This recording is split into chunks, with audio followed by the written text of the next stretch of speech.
O conhecimento da verdade liberta. Atenção, pastor Silas Malafaia vai falar sobre um chip. Atenção, nas redes sociais. O pastor Silas vai falar sobre o chip que é a besta 666. Meu irmão, pode botar chip hoje na testa, no dedo, no umbigo, na cabeça, nos olhos. Isso não tem nada a ver com o poder do anticristo quando ele vir se instalar aqui na terra. Vamos ser um pouquinho... Não, sangue de Jesus, eu não quero mais chip, nem de celular. Vamos deixar de ignorância, vamos? Será que a gente não aprende? Será que a gente não cresceu, não? Rapaz, uma besteira dessa. Rapaz, todo mundo, um monte de gente ainda vem me perguntar: pastor, o senhor vai falar sobre um novo chip que vão botar na mão?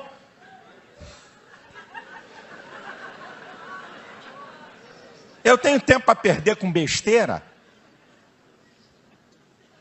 O poder do anticristo só vai ser manifesto quando a igreja sair daqui da terra, meu irmão. Se inventarem qualquer chip aí, pode botar, fique à vontade. Para botar no cabelo, na testa, na mão, no braço, sei lá onde. Não se preocupa com isso agora não. Isso não é preocupação nossa. Isso é besterol. The idea had been by central banks to introduce this, as we said, central bank digital currency. But have you ever seen an article or a video or, whatever description of what it actually looks like? I mean, with central bank paper money, we know what it looks like, right? Yeah.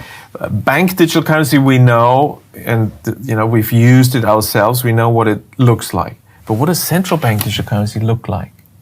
You see? So they never talk about that because people won't actually like the looks of it. Yeah. Because it apparently looks, and several central banks apparently, as I heard from my sources, have already fully developed the final stage of CBDC. I mean, it comes in stages initially likely through your mobile phone, yeah. But that's only an intermediate step. And the final stage is, it's small and it's the size of a grain of rice. Now, why is that? And that grain of rice is your entire wallet, or? Yes, it's your digital ID, yeah. Your wallet, can be your passport, your key. Now, of course, what we found with our debit cards or credit cards is they've already now moved to the system, RFID chips, RFID technology where you just wave the thing. Yeah. Contactless. Yes. That is sort of the conditioning us in this direction. That in the future you'll just wave your hand because you've got the microchip implant under your skin.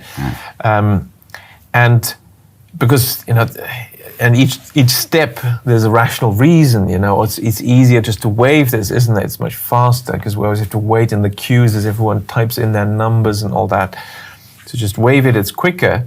But the next rationalization would be, but you can lose your card, somebody can steal your card, and then you're just waving, that's kind of risky. Wouldn't it be nice if you couldn't lose it and nobody could steal it?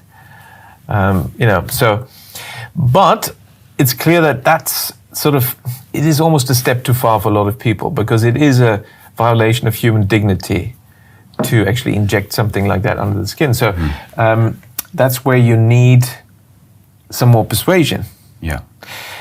And it's interesting that this concept of universal basic income has been around for around a century, where everyone should get some kind of citizens, payment. But the billionaire elites have so far not liked that. But since 2015, they've all come out. I mean, all the big billionaires and World Economic Forum have come out, this is a good idea, universal basic income. Well, why suddenly now? Because now we have the technology for the microchip implant.